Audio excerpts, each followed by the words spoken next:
Bien, Seigneur, ce matin, on veut se tourner vers toi, t'entendre, toi. Fait que dirige nos cœurs, appuie-nous, Seigneur, par ton Esprit Saint, qu'on puisse vraiment entendre la vérité que tu nous as laissée. Que nos cœurs soient disposés à t'entendre, nos oreilles grandes ouvertes, Seigneur, pour toi, avec toi, puis en toi. En ton saint nom, Jésus-Christ, notre Maître et Sauveur. Amen. Bien, ce matin, on est rendu au début du chapitre 24, qui est le début de nous dire quand va arriver la fin, puis ton avènement. C'est la question que les apôtres ont posée directement à qui? À Jésus-Christ lui-même. Qui d'autre que lui peut avoir les vraies réponses, les vraies étapes, le vrai portrait? C'est le début. Ce matin, on va voir le début. On va voir des versets 1 à 8 ensemble. Puis vous allez voir là. La semaine dernière, on avait vu au chapitre 23 qui est le seul maître à suivre. Il y en a un maître, Jésus-Christ. Le seul enseignant de qui sortent toutes les véritables paroles de Dieu. N'appelez personne votre docteur, votre maître, car un seul. Qui est-il? Jésus-Christ. On a vu aussi les 9 malheurs à vous que Jésus a dit aux pharisiens sadducéens, aux théologiens, à ceux qui conduisaient le peuple en parlant de Dieu, mais qui les conduisaient dans l'erreur. Il les a appelés de toutes sortes de noms que j'aimerais pas qu'ils m'appellent. Puis c'est important aussi d'examiner, nous, si on n'a pas quelque chose. J'aimerais pas arriver puis qu'il y ait dans la liste des malheurs quelque chose qui me parlerait, qui serait à moi. Puis Jésus, qui dit que ça va aller mal pour eux jusqu'à temps qu'ils disent « Béni soit celui qui vient au nom du Seigneur ». Puis Jésus, on va le voir, quand ils vont dire ça, on va le voir vers la fin des prophéties. On va voir plein de belles choses. Puis pourquoi qu'ils le reconnaissent, quand ils le reconnaissent et tout ça. Mais ce matin, on va aller voir cet ensemble-là. Les sujets qui sont abordés par Jésus au chapitre 24 et 25. Fait que la question, on va voir ça, débute au début du chapitre 24, puis se termine à la toute fin du chapitre 25. Jésus nous donne beaucoup d'explications. Puis le problème, c'est que beaucoup de gens les découpent et essaient de faire un montage, un bricolage avec, mais c'est pas ça qu'on doit faire avec les paroles de Jésus. Il va, à partir de la seule question que les apôtres ont posée avec 3 volets, aucune pierre sur pierre. Quand est-ce que ça va survenir? Ton retour, ton avènement, la fin de ce monde, la fin de ce siècle, on va voir ça. Puis Jésus nous parle clairement qu'un enfant écouterait ça puis il comprend. Mais quand ça vient dans la main de théologiens, souvent ça devient très compliqué. Sans détour, aucune confusion, comment tout cela va se dérouler. Et il répond simplement à la question. Puis Jésus, lui, va nous donner le portrait réel, sans confusion. L'homme moderne déclare, pas tous, mais plusieurs, Dieu cache l'avenir. Sa volonté à ce sujet, c'est insondable ou incompréhensible. On ne peut pas comprendre. C'est ben trop compliqué. Alors, essaye pas. C'est inutile. Tu dois l'accepter comme ça. Dieu veut que les mystères demeurent inconnus de toi. Ben ça, j'ai entendu ça, moi. De pasteurs qui ne veulent même pas parler des prophéties, même pas aborder ce sujet-là. Hein? Docteur un tel, théologien un tel, dit Malheureux ceux qui essaient de comprendre l'Apocalypse. Ce temps-là, c'est pas pour nous autres. Hein, une autre fable. On va voir ce que Jésus nous dit, lui. Pourquoi prêter l'oreille à l'avenir? Perds pas ton temps. On a bien d'autres choses à faire. C'est pas important, une prophétie. C'est tellement compliqué de toute façon. Mais qu'est-ce qui se passe vraiment? Qu'est-ce que Jésus a dit? Qu'est-ce que Dieu nous dit? Il y en a qui vont tout me dire, ben, il faut évangéliser, fait que perds pas ton temps avec ça. Puis ils suppriment un tiers de la Bible en disant ça pour aller évangéliser, puis pourtant l'Évangile comprend les prophéties. Enseignez-leur tout ce que je vous ai enseigné. Voici ce que Dieu affirme, lui. Qui parmi vous prêtera l'oreille à ceux-ci pour écouter et pour entendre l'avenir? Prêtez l'oreille, que celui qui a des oreilles entende, hein, que Jésus nous répète si souvent, puis il dit à ses églises. J'annonce dès le commencement ce qui doit arriver, et longtemps d'avance ce qui n'est pas encore accompli. Il l'a fait pour le retour de Jésus-Christ, il le fait pour Israël, il le fait pour le salut, il le fait pour plein de choses. Puis qu'est-ce qui va se passer à la fin? Je dis, mes arrêts subsisteront. Il n'y a personne qui va pouvoir changer ça. Et j'exécuterai toute ma volonté. Tu entends? Considère tout cela. Et vous ne l'avouerez pas. Vous ne l'accepterez pas. Maintenant, je t'annonce des choses nouvelles, cachées, inconnues de toi. Dieu aime révéler, il n'y a pas de mystère. Il veut qu'on comprenne. Il nous a laissé un livre d'instructions pour qu'on puisse le comprendre, pour pouvoir le suivre. Sans ça, ça serait terrible si on ne peut pas comprendre. Puis Dieu nous jugerait d'après ses paroles. Mais non, il veut que ceux, par exemple, qui ont l'amour de la vérité, qui veulent le chercher. Voici ce que Jésus dit. Puis ça défait pas mal ceux qui te disent tu vas être malheureux si tu essaies de comprendre ça, tu vas te torturer, puis tu n'y arriveras jamais. Heureux qui? Celui qui lit et ceux qui écoutent les paroles de cette prophétie. Puis il est dans le livre de l'Apocalypse, qui gardent les choses qui y sont écrites, car le temps est proche. Fait que si je crois Jésus, je sais que j'ai besoin de comprendre, d'apprendre ces prophéties. Puis ça change énormément la vie d'un chrétien quand le chrétien écoute. Moi, je sais que ça a transformé ma marche chrétienne. C'est du sérieux que Jésus nous parle. Pourquoi les prophéties? Jésus nous le dit à multiples reprises. Enseignez-leur aussi tout ce que je vous ai dit. C'est relié au temps difficile de la fin. Le salut, la délivrance, le retour, le tribunal de Christ. Plein de choses que Jésus nous. Le salut, ton éternité fait partie. C'est relié à ça. Puis quant à son retour, puis il va ressusciter ceux qui sont morts, puis il va amener ceux qui sont encore vivants. C'est pas important, prophétie. Notre espérance va se concrétiser quand? À son avènement. Ça donne l'espérance, la persévérance dans la véritable foi. C'est pas un commandement de Jésus, ça? Veiller, prier, persévérer.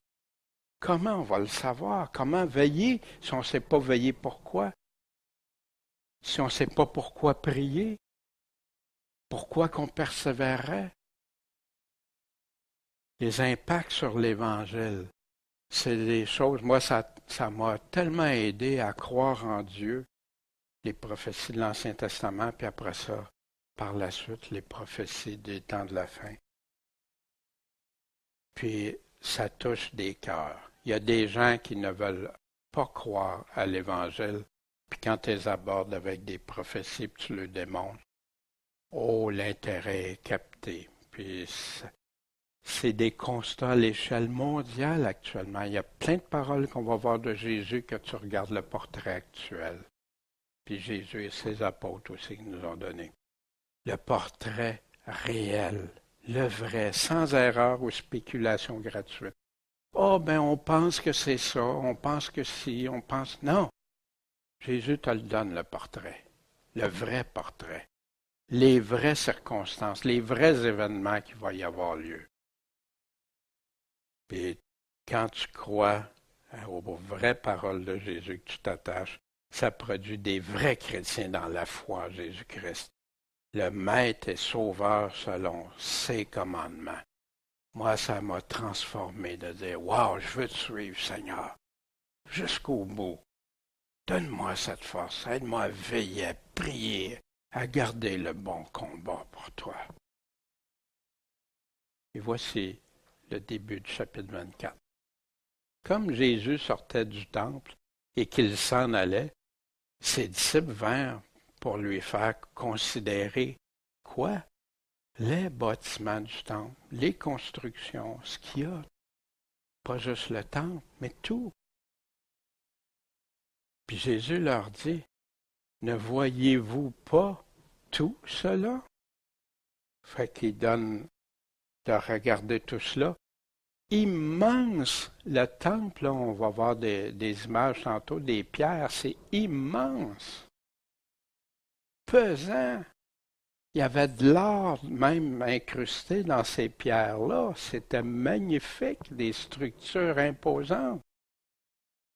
Mais je vous dis, pour le vrai, en vérité, qu'il restera ici, pierre sur pierre, qui ne soit renversée. Il va rester combien de pierres dans les structures des bâtiments? Aucune. Dans Marc 13, Marc 13 qui est un chapitre parallèle qu'on a déjà vu. On a vu ça il y a 2 ans, au mois de janvier 2016. Ouais, c'est ça, 2016, il me semble. Ou même ça va faire 3 ans. Je pense à ça. Marc 13, il ne restera pas pierre sur pierre de ces grands bâtiments qui soient renversés. Mais moi, à chaque fois que je regarde des nouvelles concernant Jérusalem, on montre souvent ce qui est appelé le mur de l'Ouest ou le mur des lamentations, où aussi on voit des gens là, tout petits, puis la muraille, là, on voit environ 57 mètres de ça qu'on voit. Mais ce mur-là, il mesure 497 mètres de long que ça a, ça, qui entourait les bâtiments, les structures du temple. Fait que moi, ça m'a amené une réflexion. Jésus a bien dit qu'il ne restera pas pierre sur pierre. Puis moi, ben, on m'avait dit que c'était en 70 que ça avait été tout détruit. Fait que là, OK, Seigneur, lequel que je vais croire, tout ça. Puis c'est vrai que le temple a été détruit, puis il y a eu des choses qui ont été détruites. Mais pour moi, il reste encore pierre sur pierre, puis ça va très bien avec la réponse que Jésus va nous donner. On voit ici, au sud-ouest du mur, là, l'arche de Robinson. Robinson, c'est celui qui a fait la découverte de ça. Ça, c'était l'arche qui soutient, c'est où les escaliers étaient pour entrer dans le temple. L'arche de Robinson. Puis, dans le bas de cette arche-là, ici, peut-être vous ne voyez pas aussi bien, il y a le début de l'arche ici, puis il y a une inscription. Ils ont découvert la pierre d'Ésaïe, sur laquelle est gravé en hébreu le verset d'Ésaïe 66, verset 14, une partie. Vous le verrez et votre cœur se réjouira. et vos os reprendront vigueur comme l'herbe reverdit. Souvenez-vous, Jésus qui a dit les pierres parleront aussi. Mais ça fait partie du chapitre 66, après qu'il ait dit béni soit celui qui vient au nom du Seigneur. Wow, moi, en tout cas, je vois là que Dieu peut nous parler de plein de façons. Puis il continue, Jésus, ici. Et s'étant assis sur la montagne des Oliviers, ses disciples vinrent à lui, et en particulier, seul à seul avec lui, lui dire, Seigneur, dis-nous quand? Mais quand quoi? Quand ces choses arriveront, de quoi qu'il venait de parler? La destruction, puis qu'il ne resterait plus pierre sur pierre. Quand est-ce que ça va arriver? Puis quel sera le signe de ton avènement? Puis de la fin du monde, la fin de ce monde, la fin de cet âge, quand on va voir, on verra ça rapidement.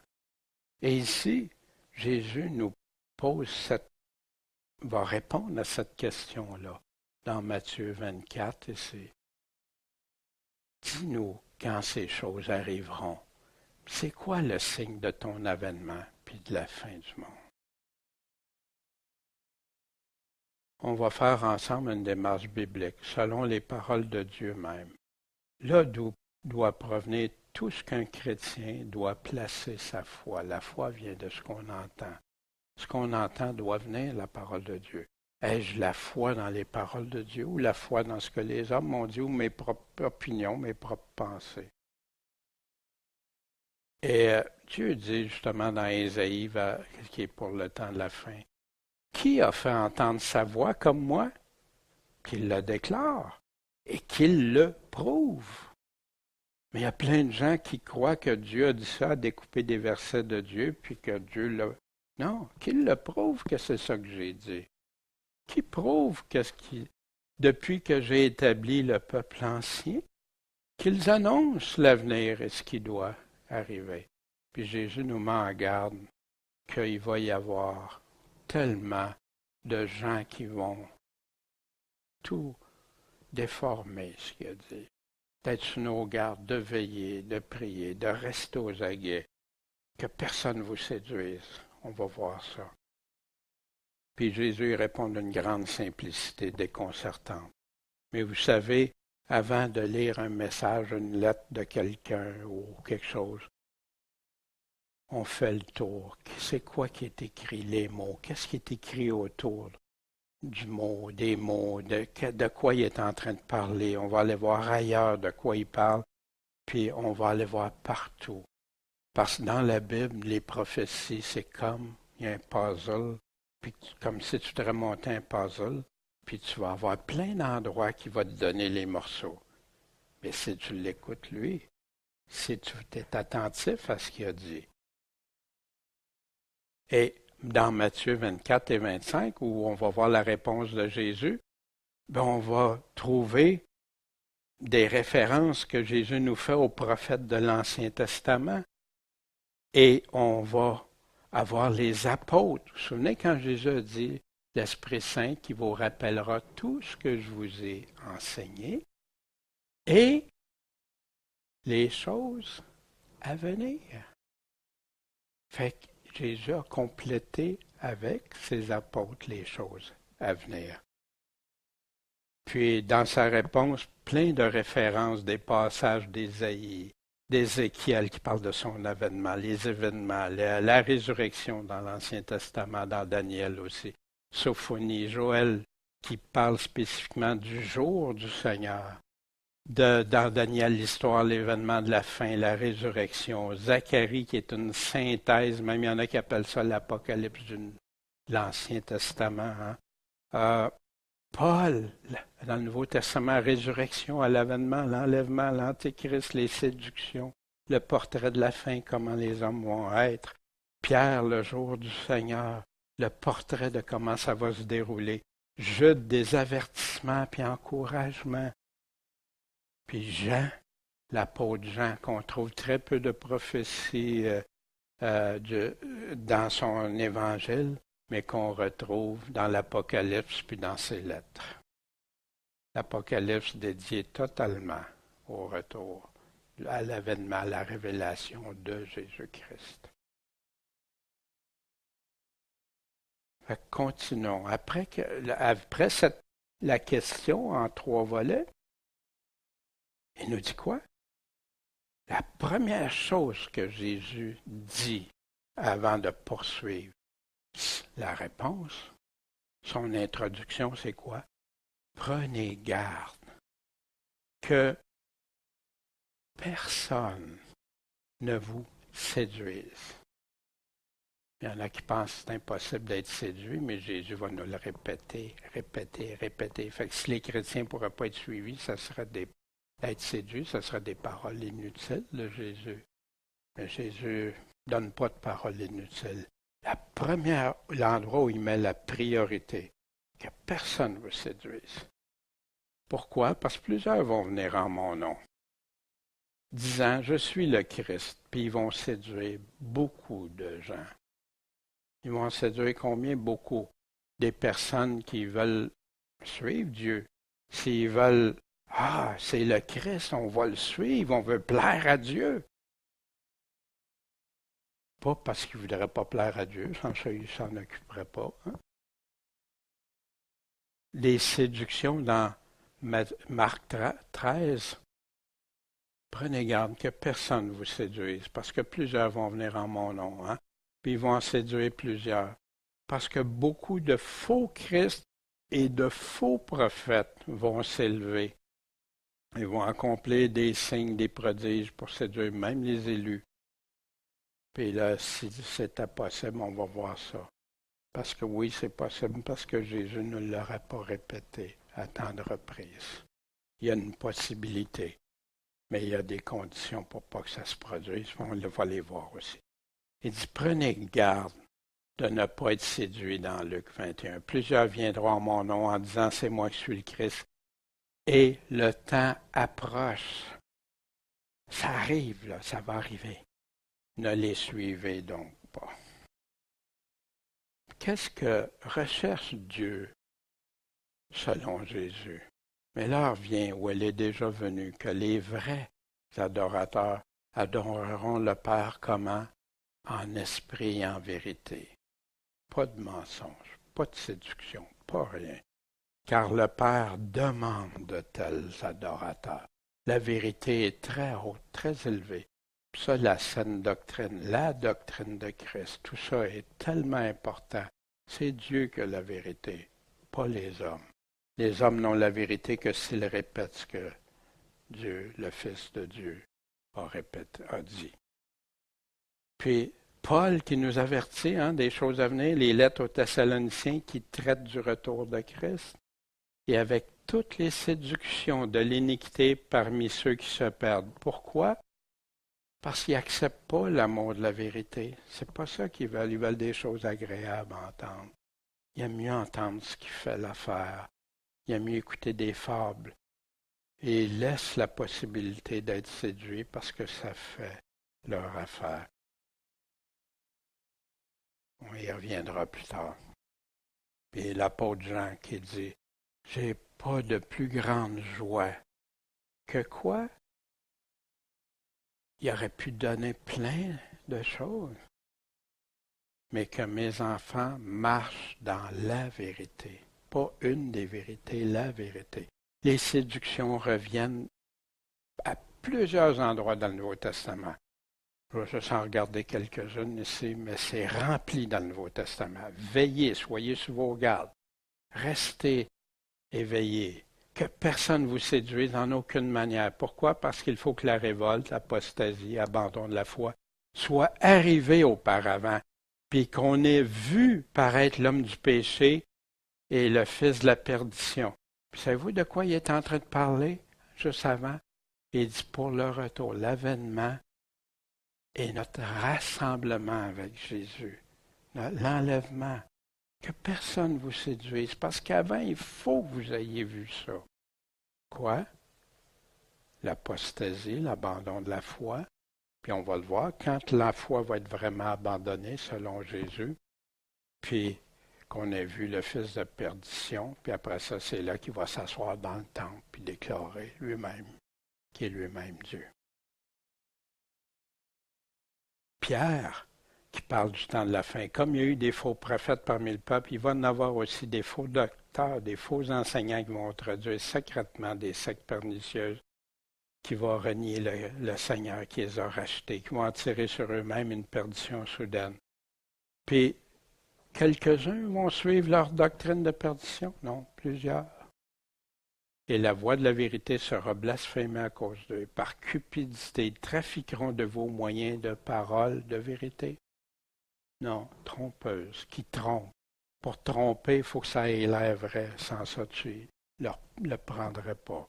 Mais depuis longtemps, leur condamnation ne s'arrête pas et leur perdition ne sommeille pas. Dieu va s'occuper de ça. Les séductions, il nous en parle aussi. Paul nous en parle dans Éphésiens. Pour plus qu'on soit des petits-enfants, tout vent de doctrine. Par quoi? Par la tromperie des hommes. Par leur adresse à séduire artificieusement. C'est beau, ça a l'air tellement beau, tellement vrai. Que personne ne vous séduise par de vains discours. Pourquoi? Parce que c'est à cause de ces choses que la colère de Dieu vient sur qui? Les enfants, mais rebelles. Prenez garde que personne ne vous séduise par des philosophies vaines tromperies. Aux Colossiens, la tradition, on a vu enseignement des hommes selon les rudiments du monde, et non selon Christ, non selon ce que Christ nous dit. Prenez garde. 2 Corinthiens, ces hommes sont de faux apôtres, des ouvriers trompeurs qui se déguisent en apôtres de Christ. C'est pas étonnant, Satan lui-même se déguise en ange de lumière. Puis ces ministres aussi se déguisent. Mais leurs fins seront selon leurs œuvres. De quoi il est en train de parler? De ceux qui acceptent un faux Jésus. Il ressemble tellement au Jésus, mais c'est un autre Jésus. Mais c'est Jésus, regarde, il dit ça, Jésus, il découpe des choses. Un autre esprit, un autre évangile, c'est plus comme c'était écrit. Puis, il nous parle dans l'Apocalypse, puis je sais qu'il y a différentes positions par rapport à ça, mais on va le regarder plus tard, ça. Je regardais lorsque l'agneau eut ouvert un des sceaux, et j'entendis un des 4 animaux qui disait d'une voix de tonnerre, « Viens et vois ». Or, je regardais, voici un cheval blanc. On va voir aussi la puissance et tout ça. Et celui qui était monté dessus avait un arc, et on lui donna une couronne, et il partit en vainqueur pour remporter la victoire. Beaucoup disent, ah, c'est Jésus. Non, c'est qui a ouvert les sceaux? C'est Jésus lui-même. C'est pas lui-même qui a brisé le sceau pour qu'il soit là, non. Puis la victoire, remporter la victoire. Il nous dit qu'il y en a qui vont, qu'est-ce que l'Antéchrist va faire aussi. Puis comment il va remporter, il va être vainqueur sur des chrétiens, sur même des prophètes et tout ça. On le verra, vous n'êtes pas obligé de croire, on regardera ça, puis on va voir pourquoi. Ça vient de l'Apocalypse. Jésus est en train d'ouvrir les sceaux pour démontrer ce qui s'en vient. Premièrement, soyez sous vos gardes que personne ne vous séduise. Mais il y en a un qui va venir séduire là, qui va venir séduire. Il va dire, c'est moi le Christ. Vous entendrez parler de guerre et des bruits de guerre, des rumeurs de guerre. Attention, la guerre, puis prenez garde de ne pas vous troubler. Prenez garde, ça veut dire quoi? Laissez-vous pas entraîner dans ça. Ayez pas de peur, laissez-vous pas troubler pour ça. Mais Seigneur, ça fait des... Oui, mais c'est où tu mets ta foi, où tu mets ton espérance. Parce qu'il faut que toutes ces choses arrivent. Mais ça ne sera pas encore la fin. C'est pas la fin, c'est le début. Mais certains, c'est pas pour moi. Nous autres, on ne serait pas ça, c'est juste pour les autres, c'est ceux qui vont venir après, l'enlèvement. C'est non, non, ces versets-là, ben, je vais les découper, je vais les enlever, je les aime pas, ceux-là. Mais regarde ici, on va sauter par-dessus ce qui dit là, puis on va aller ailleurs où ça fait notre affaire. Mais c'est pas comme ça avec Jésus. Jésus nous dit que de ne pas être troublé. Puis pourquoi qu'il dit? Parce qu'on va entendre des choses troublantes. On va entendre des choses qui feront pas. Voici ce que de ne pas être troublé, ainsi dit l'Éternel, le roi d'Israël et son Rédempteur, l'Éternel des armées. Qui parle? Je suis le premier, je suis le dernier. Il n'y en a pas d'autre Dieu que moi. Qui a fait entendre ce qu'on a lu tantôt, sa voix comme moi. Qui a fait entendre sa voix comme moi? Qui le déclare, qui le prouve? Puisque j'ai établi le peuple ancien, depuis qu'ils annoncent l'avenir, ce qui doit arriver. Ne soyez pas effrayés, ne soyez pas troublés. Ne l'ai-je pas fait entendre et annoncer dès longtemps? Et vous êtes mes témoins. Y a-t-il un autre Dieu que moi? Il n'y a pas d'autre rocher. J'en connais pas. Ne soyez pas effrayés, ne soyez pas troublés. Dieu nous dit la vérité. Dieu veut qu'on connaisse la vérité, mais il ne veut pas qu'on en soit troublé. Il veut nous rassurer, puis on va le voir au cours. Par la suite, vous allez voir. Puis là, il poursuit. Parce qu'une nation va s'élever contre une autre nation, un pays contre un pays, un royaume, une puissance contre un autre royaume. Puis là, il dit, toutes ces choses-là vont arriver. Il y aura des famines, des pestes, des tremblements de terre en divers lieux sur cette terre. Fait que beaucoup disent, ah ben, on a toujours eu ça. Oui, mais il faut le garder tout dans son contexte. Puis Jésus, il vous dit que c'est toute la même génération qui va vivre ça. L'amplitude des douleurs de l'enfantement qu'on va voir et tout ça, vous allez voir. Des guerres, des conflits, des famines, des pestes, des séismes. Hein? Ces choses sont le commencement des douleurs. Et les divers lieux des famines, des pestes, tremblements de terre, et il paraîtra des choses épouvantables et de grands signes dans le ciel. Wow! Puis regardez aujourd'hui comment les gens sont inquiets, puis ils regardent tout ce qui est en train de se produire. Puis ça va de pire en pire, puis ça ne s'améliorera pas. Même si les gens essaient de trouver des solutions, Dieu a dit, c'est ça qui va arriver. Il nous dit d'avance ce qui va arriver pour qu'on soit prêt. Et lorsque l'agneau, on retrouve ça dans l'Apocalypse, le chapitre 6 où Jésus brise ce rouleau, qui brise chaque sceau, qui dévoile qu'est-ce qui va arriver, qui commence le début, le seul qui était digne d'ouvrir ce livre-là, ce rouleau-là. Et quand l'agneau est ouvert, le second sceau, le premier, c'était celui qui va venir vaincre, séduire partout. J'ai entendu ce second animal qui disait, viens et vois. Il a sorti un autre cheval de couleur feu ou rouge ou une couleur, il y en a qui disent roux. Celui qui le montait a reçu quoi? Le pouvoir de bannir la paix de la terre et de faire que les hommes se tuent les uns les autres. Et on lui donna une grande épée, une arme très puissante. Des guerres, des conflits, nations, royaumes. L'Apocalypse nous en parle. Quand l'agneau eut ouvert le troisième sceau, j'entendis le troisième animal qui disait, viens et vois. Voici un cheval noir. Celui qui était monté dessus avait une balance à la main. J'entendis une voix au milieu des quatre animaux qui disait, une mesure de blé pour un denier. Un denier, c'est une journée de salaire. Une mesure de blé pour un denier, puis 3 mesures d'orge pour un denier, pour une journée de salaire. Le cheval noir, la puissance noire, les famines qui va faire avec l'argent, mais ne gâte pas l'huile ni le vin. des pestes en divers lieux, des épidémies. On entend parler beaucoup de nos jours encore d'épidémies, de pestes, de choses qui, même qu'il y en a qui pensaient que c'était disparu. Ça réapparaît, puis il y en a des nouvelles sous de nouvelles formes. Et quand l'agneau eut ouvert le quatrième sceau, j'entendis la voix du quatrième animal. Puis il dit je regardais, voici un cheval de couleur livide, et celui qui était monté dessus se nommait la mort. Et le séjour des morts marchait à sa suite pour mettre ces morts-là. Et le pouvoir fut donné sur la quatrième partie de la terre. Un quart de la population qui va mourir par ça. Comment? Par la famine, par la mortalité, les bêtes sauvages de la terre. Fait que ce que Jésus nous parlait, famine, peste, tremblement de terre et tout ça.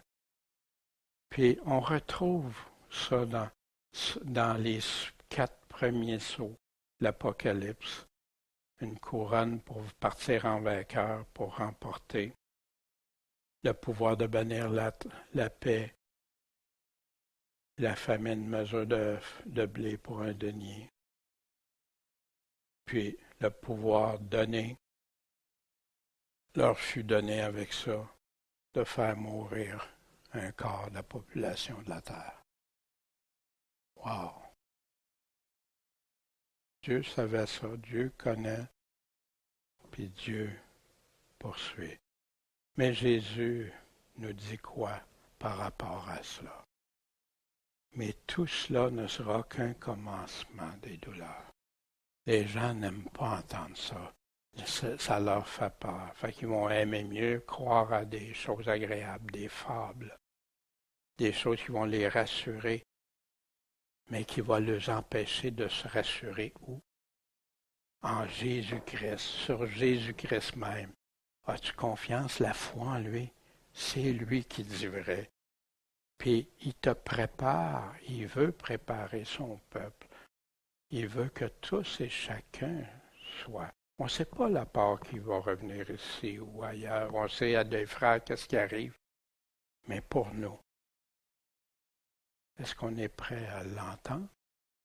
Puis à se familiariser, comme le soldat qui s'en va à la guerre, puis qui sait d'avance des difficultés qui peut être confronté, puis tout ça, mais qui est part déterminé.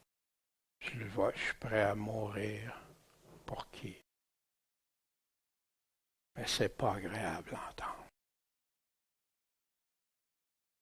Ces choses seront le commencement des douleurs, des difficultés, des souffrances, du désarroi qu'il va y avoir. Quand ils vont dire paix et sûreté, alors une ruine soudaine surprendra. Comme les douleurs, un exemple, surprennent la femme enceinte. Comment ça arrive? De plus en plus intense et de plus en plus rapproché. Puis l'Apocalypse nous donne un portrait de ça, comme Jésus nous donne le portrait. Et à cause de leur douleur et de leur plaie, ils blasphémèrent le Dieu du ciel, ne se repentirent pas de leurs œuvres. Tous ceux qui auront accepté la marque de la bête, c'est une des choses qui vont leur arriver. On a un exemple ici quand Dieu dit qu'il va donner des corrections, des jugements.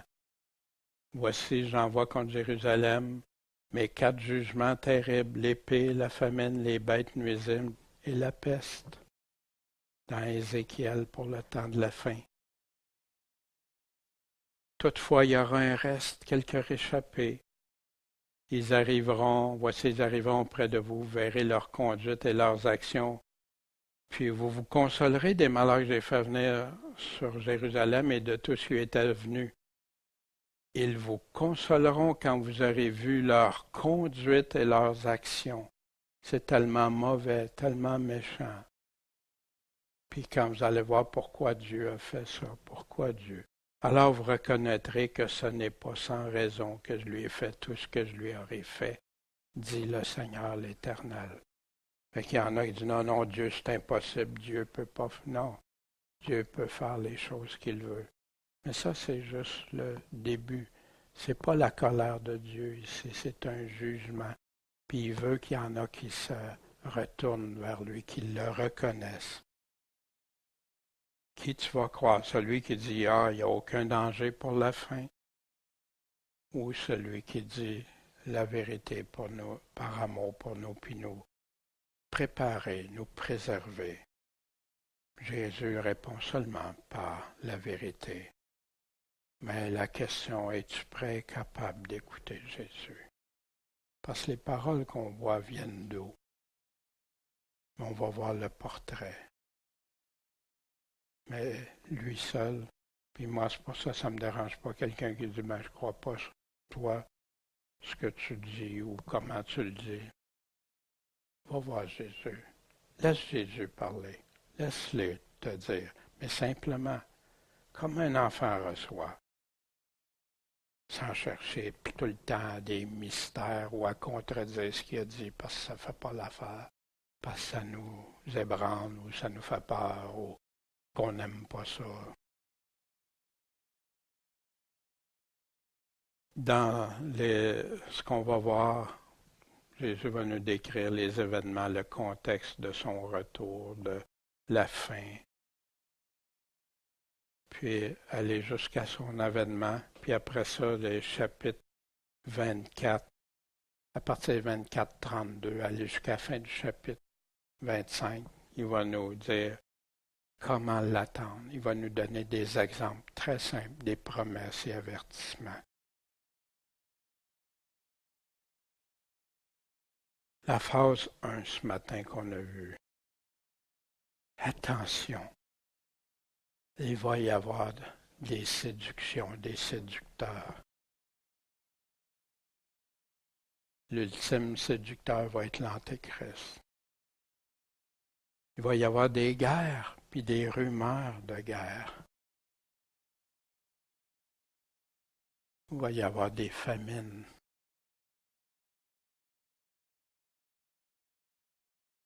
Il va y avoir des pestes, des épidémies,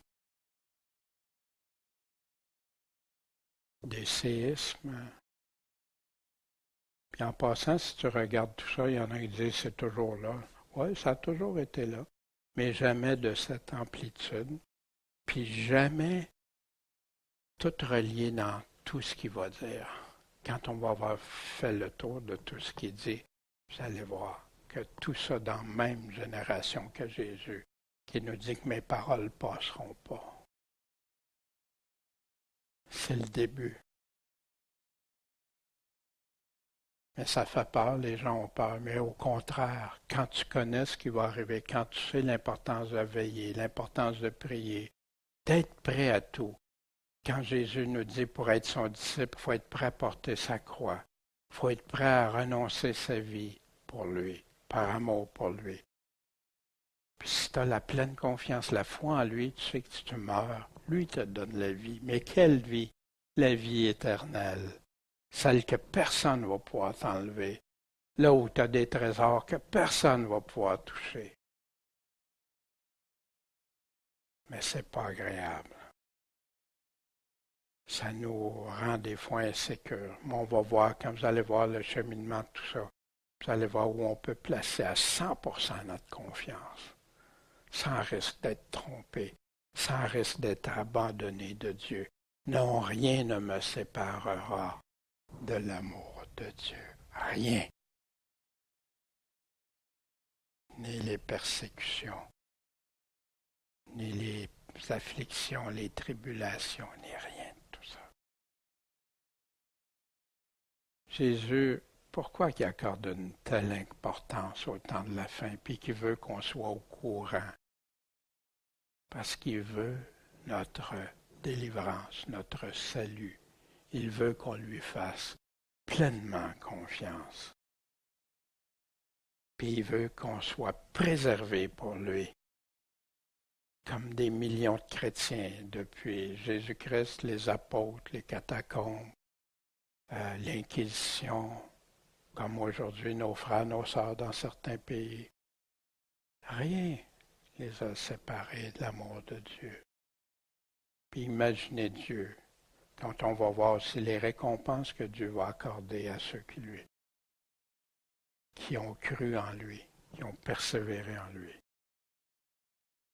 Puis toi, chacun de nous personnellement. Puis connais-tu, sais-tu reconnaître tous les signes? Et connais-tu les signes que Jésus a dit qui répond à la question quand est-ce que ça va arriver la fin de ce temps? Puis quand est-ce ton retour, ton avènement? Tu les connais-tu? On va les regarder encore ensemble. On va regarder ce que Jésus nous dit simplement, comme là il vient de dire très simplement. Qu'est-ce qui va se produire au début? Très clairement, aucune confusion possible. As-tu peur? Ou lui fais-tu confiance? Puis je veux vous encourager à ça. Parce que je sais ce que c'est, des appréhensions, des craintes, puis c'est pour ça que Jésus nous répète si souvent de ne pas se laisser troubler, de ne pas avoir des craintes, mais plutôt lui faire pleinement confiance, puis lui va pleinement réagir, puis faire ce qu'il a à faire pour nous. Est-ce qu'on l'aime de tout notre cœur, notre âme, notre pensée, notre prochain? C'est le plus grand commandement. C'est pas l'évangile sucré d'aujourd'hui qui fait que les gens ont juste à faire une petite prière puis tout est réglé. Jésus n'a jamais enseigné ça.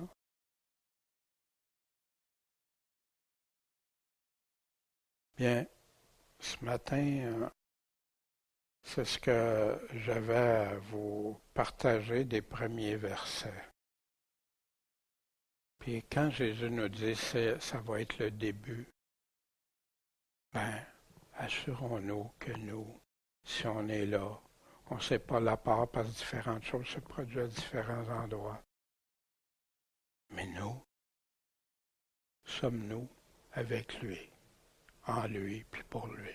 Ça, c'est la grande question. Que quoi qu'il arrive, rien ne me séparera.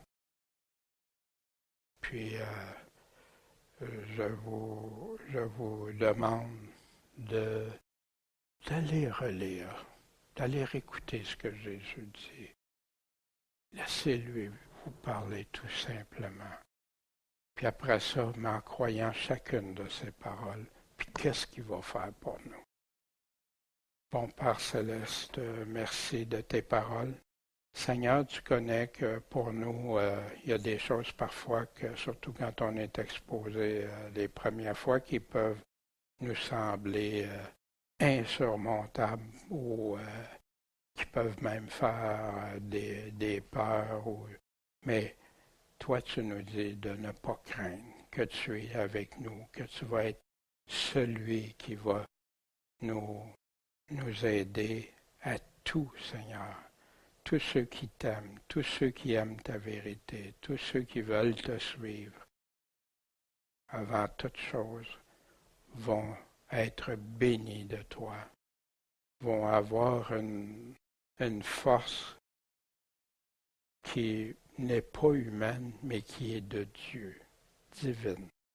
Puis Seigneur, on ne connaît pas la part de réserver à chacun personnellement, mais on sait que tous ceux qui veulent vivre en Jésus-Christ, de toute façon, vont subir.